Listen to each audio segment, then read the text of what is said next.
Isko Moreno Domagoso.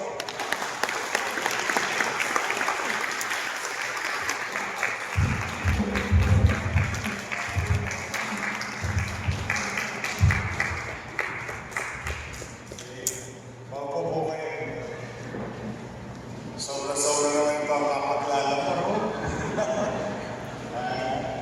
I'm just one of those voices. Marami naman dyan magagaling din na mga kabataan. But today I'm grateful, humble, and honored to speak before you. Especially itong aming isa sa pinagmamalaki na paaralan na nasa lungsod ng Maynila. Dito maraming isko at saka iska, or what you call scholar ng bayan. Ito'y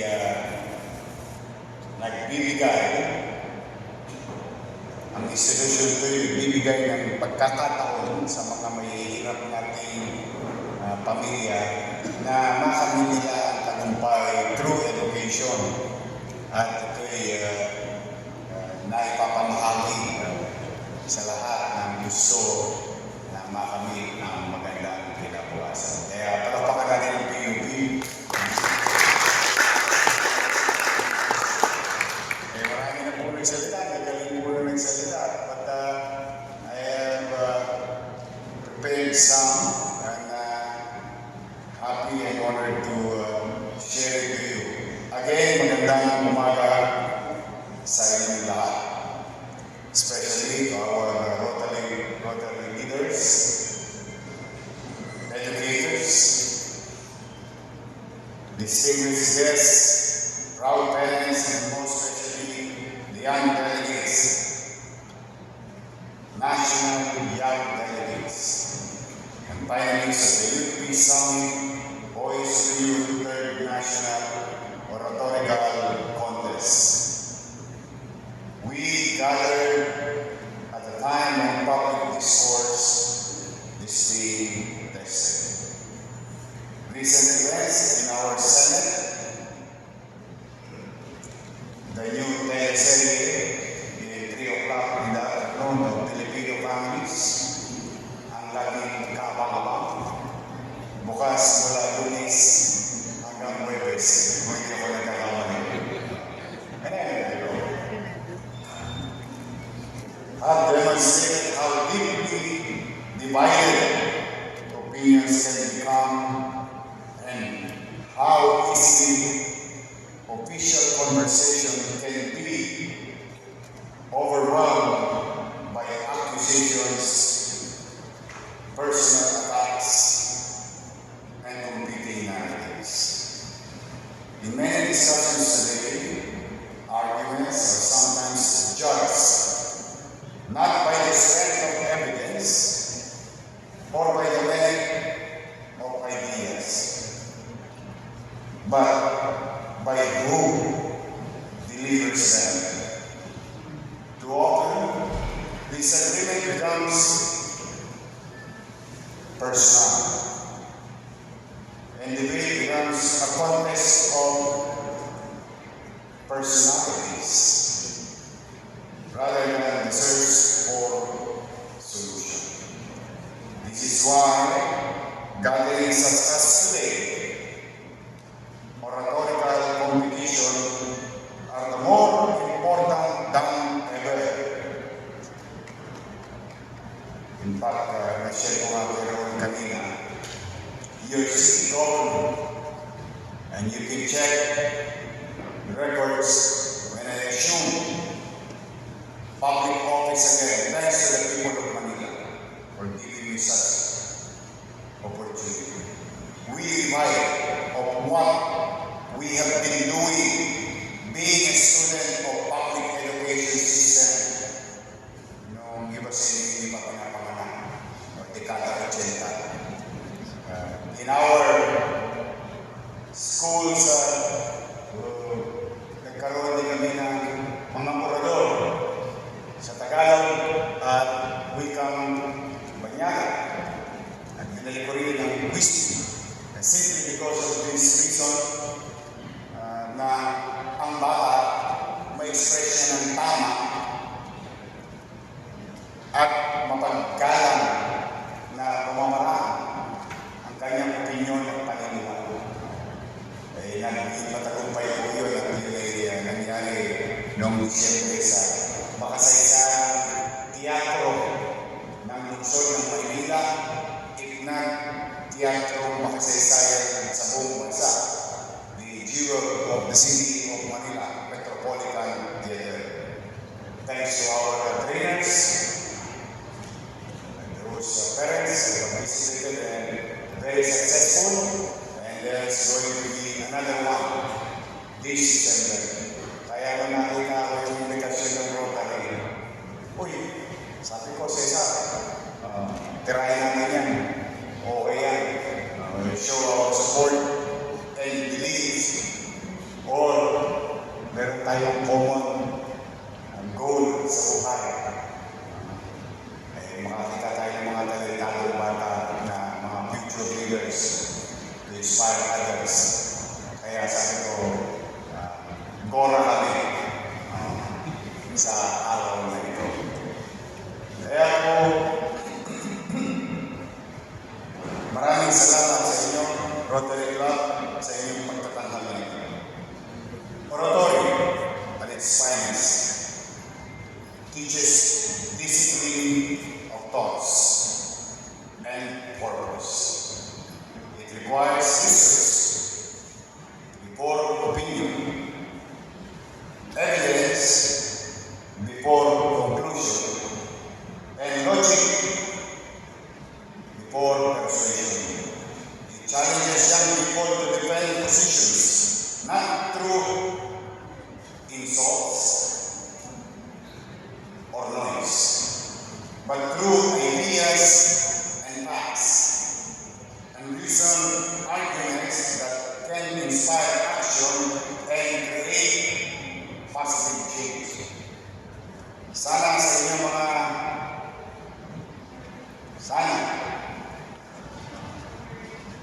sana na lang talaga muna. Sana sa ating mga ilang national leaders ay narito ngayon upang matunghayan kung gaano kadagaling ang marami nating kabataang Pilipino sa ating bansa. Upang makinig sila, matuto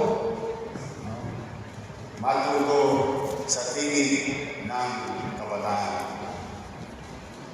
In our own little way, in this corner of our country, in Manila, we have seen how communications and social media platforms can become tools. Dito marami nagkakamali sa perception sa atin. We don't use a free platform to propagate yourself, but it is a tool for communication and almost free, timely information na naihatid for purposes of public service. And modesty aside, when I was Vice Mayor, you can Google it, hindi mo naglalike ang session sa Senado sa Maynila nung Vice Mayor ako, naka-stream na ang session ng Konsero ng Maynila. For what purpose? To showcase ourselves? No. To expose ourselves. To be better in the eyes and hearts of our people if we really doing our job. Kaya yung mga araw ngayon, natatakot yung mga konsyere. Sabi ko, ba't kayo natatakot? Hindi naman sinabi ng tao, inusgahan kayo bubo o matalino.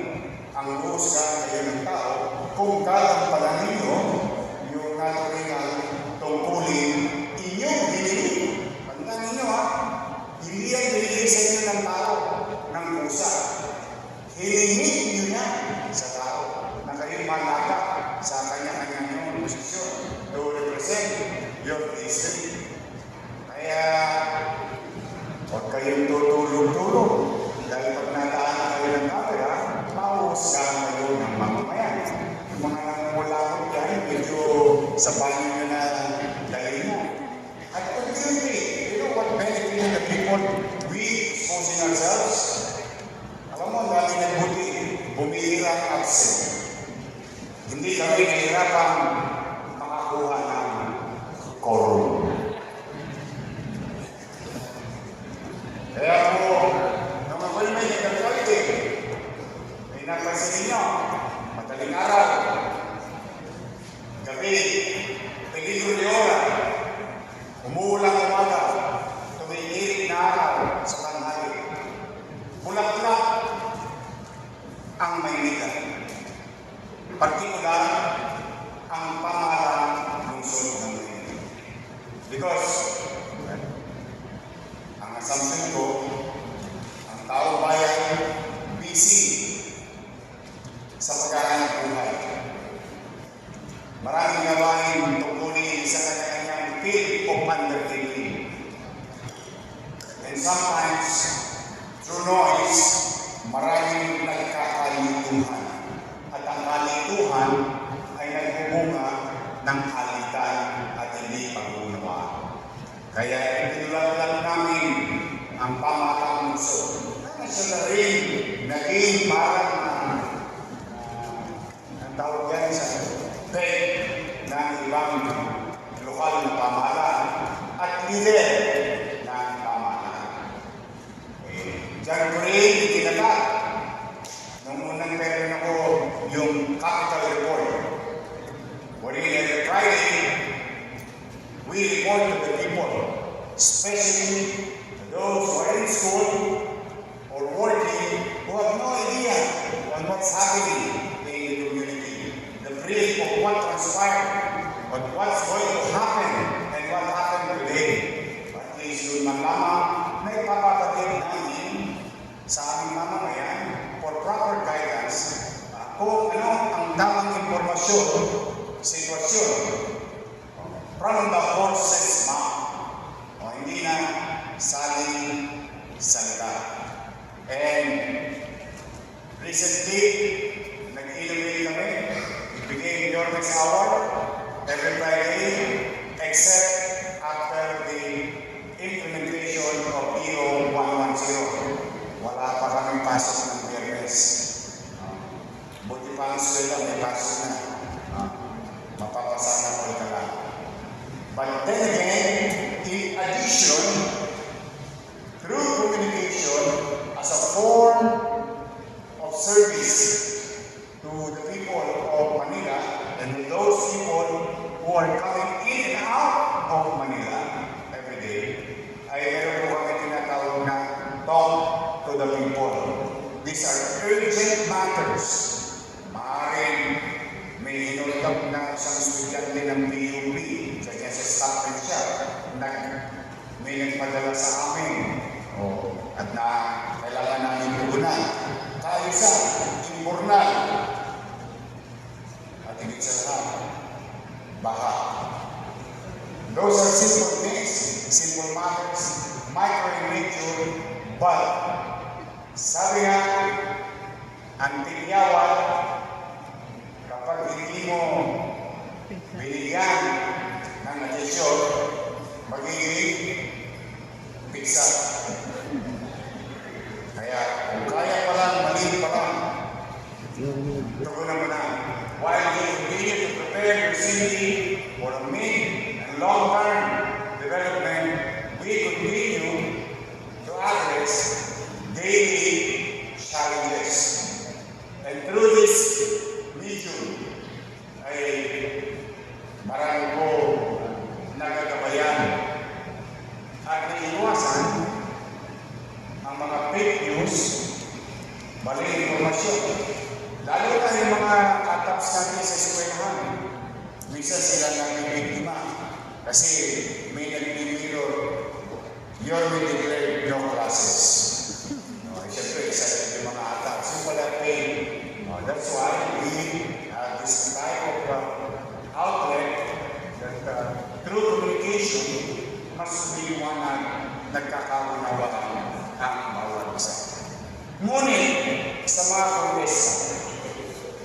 those who are going to hear our finalists today, words is not enough. Words must be accompanied by action. Because with words plus action, now you have the power to move people. Katulad po namin, no, walang makapaniwala kasi near to impossible. When I assumed as mayor in 2019, anong sabi ko? Yung 30 taon na problema ng Recto, Divisoria. Lilinisin ko yan. Pagkaupo, July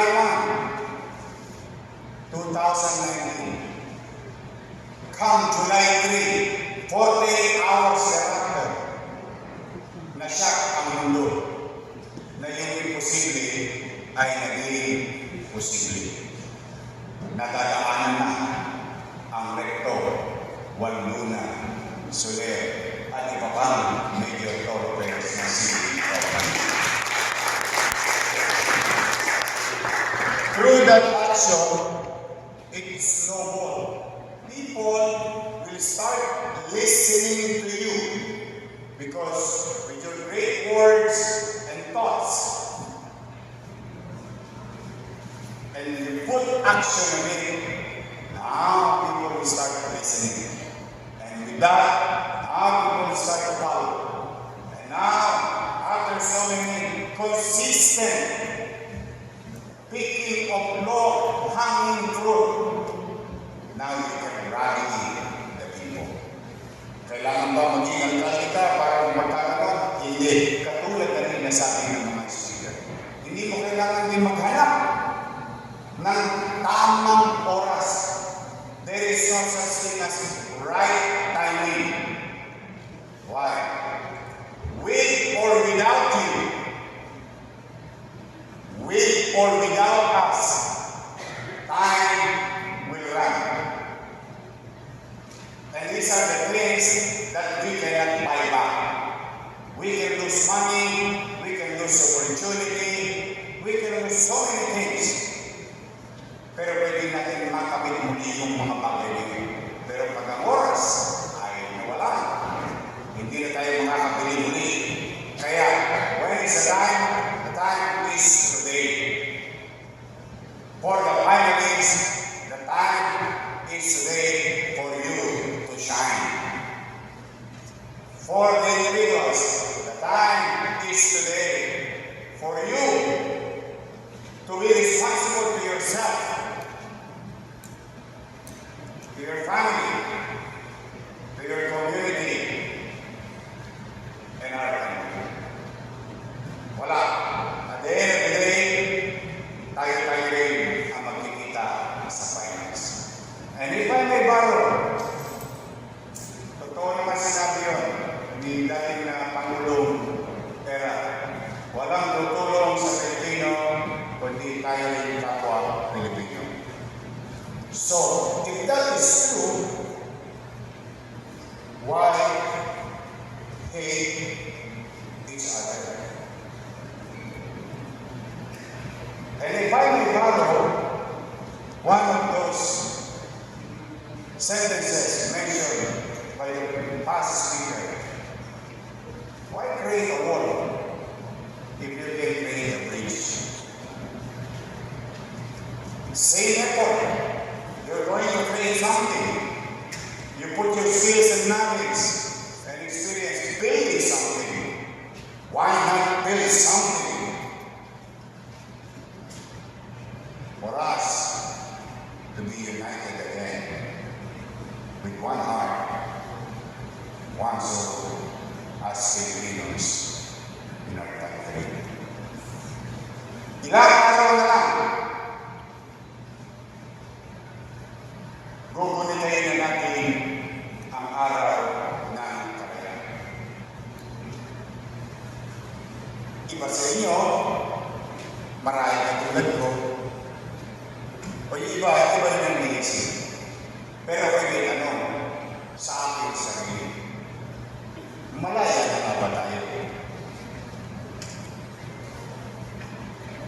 technically, countries recognizing our sovereignty. But anong uri at anong klaseng kalayaan ang gusto natin makamit? Kalayaan, kalpas sa kahirapan. Kalayaan, na malaya kang makapagsasabi ng iyong ninanais. Ngunit, marami rin sa atin. Tayo na, huwag na tayo magturo ng iba. Marami rin sa atin. Misconstruing the word kalayaan in expressing themselves by not taking responsibility sa mga bagay na sinasabi.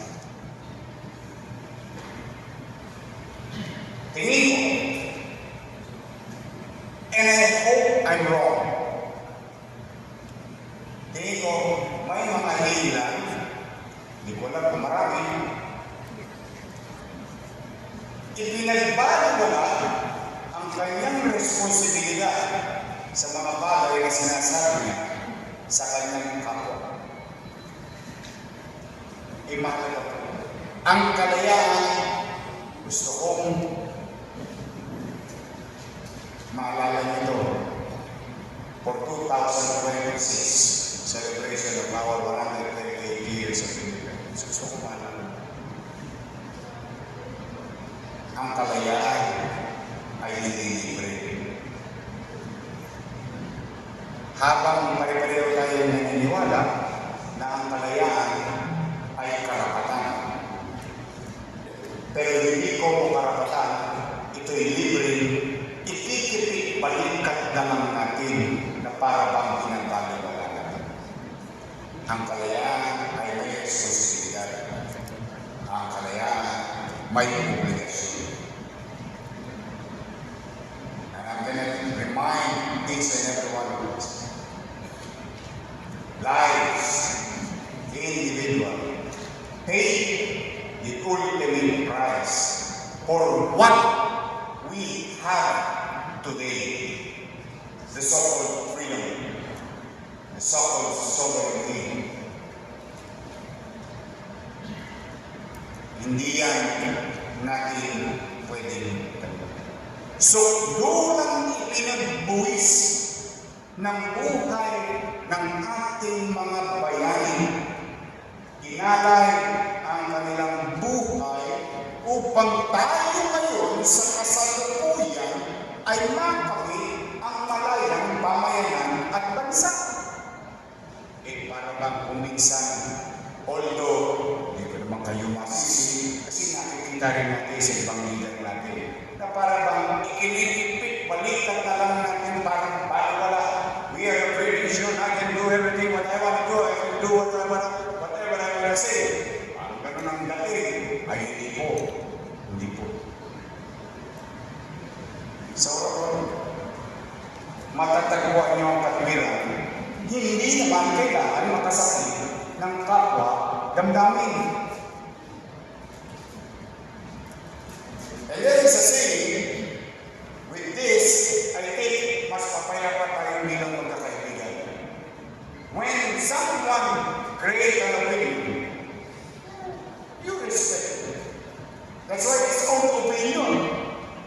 And you can say, your opinion is as good as mine. O di mo lang away. Kaya, ngayong araw at pagkulita, because I will not see you in the celebration of Independence Day 2 days from now.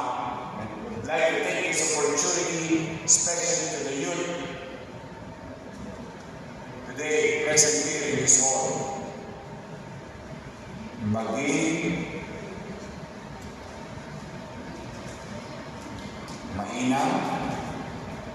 maingat tayo sa pagpili ng salita habang nagagawa natin ang kalayaan makapagsalita nang hindi naman nakapananatili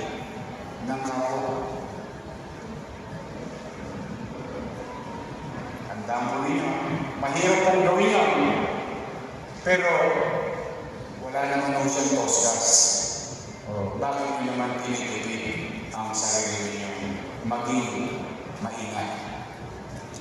We call and make our leaders liable, responsible to the wrongdoings in such a way we call in a manner firm but respectful.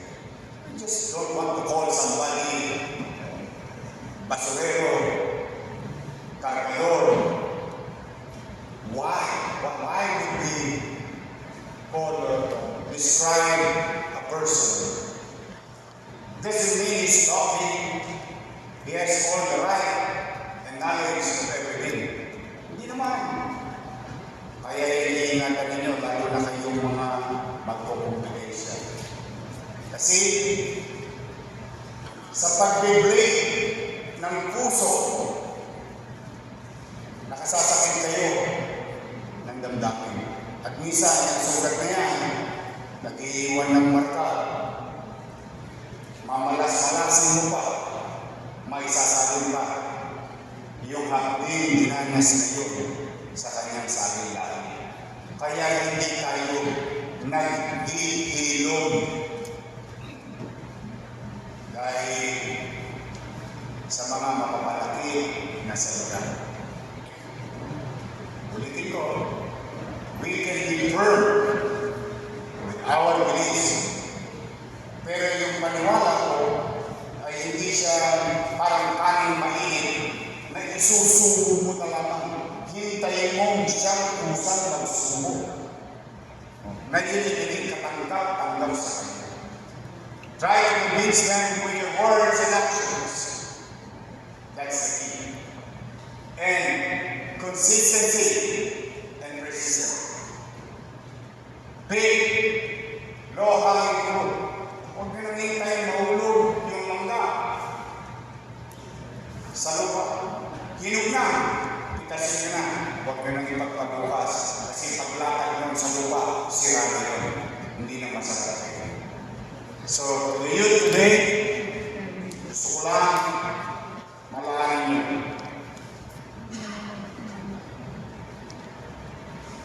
At naalala ninyo ang mga inumin natin. Na sila nagsakripisyo sa bagay na amin naman pinakikinabangan sa ngayon. And lastly, ito naman, gusto niyo ba kayo maging masasayahin sa buhay? Alam ko naman yung iba sa inyo naiwan na ng jowa.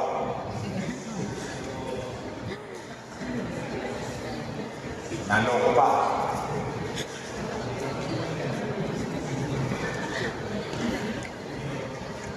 I think it's very timely. And I've been sharing and teaching this to my fellow workers. I'm gonna say it now. Nang namin ninyo ang kahulugan ng isang salita. Kahubusugan. Kailangan matutunan ninyo mainawaan ang kahubusugan. Why? If you are grateful on what you have right now, you will be the happiest person on earth. Sometimes ang layo ng tingin natin, mga bagay na hinahanap natin, hindi naman natin nahawakan natin kita. You play, nandito na, tangan-tangan na natin ang bagay na dapat natin ikalugod at bagay na dapat ipagpasalamat sa Diyos. Ay pag yun, nakatunan ninyo yun, naku, maniwala kayo, kahit na tumaas na presyo ng gasolina, makonsumi kayo ng 1 minuto, 2 minuto, nagkakagulo lang sila sa you will be more like emotionally and psychologically. You should learn the word, the meaning of the word, kapubuso. Kasi if you cannot find out, you will continue to seek things beyond all of error. Yung mga aspiration mo, kasi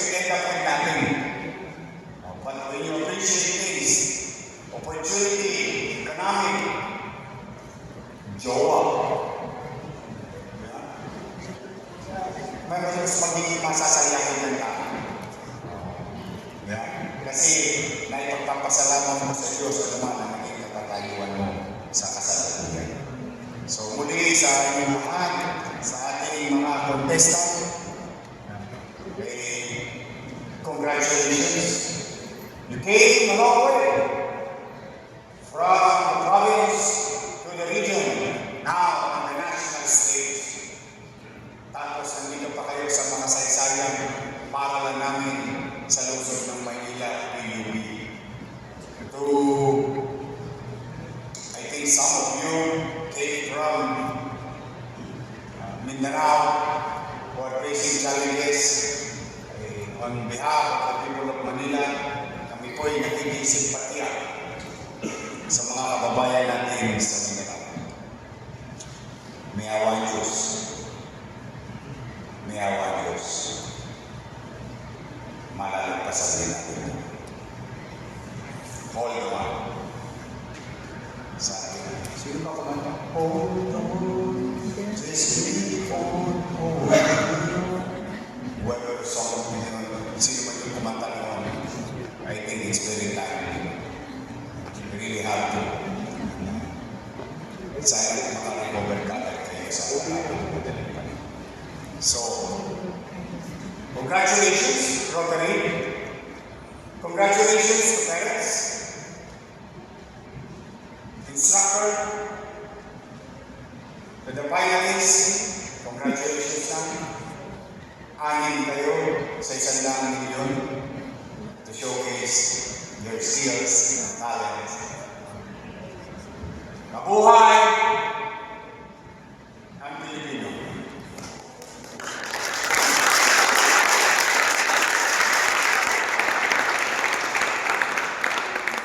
Mabuhay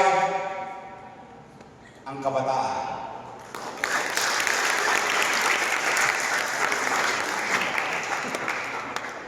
Makamit nawa ng bawat pamilyang Pilipino ang kapanatagan sa ating pamahalaan. Mabuhay ang kalayaan ng Pilipinas. Magandang hapon po. At pagpalain nawa kayo ng buong may kapal. Maraming salamat.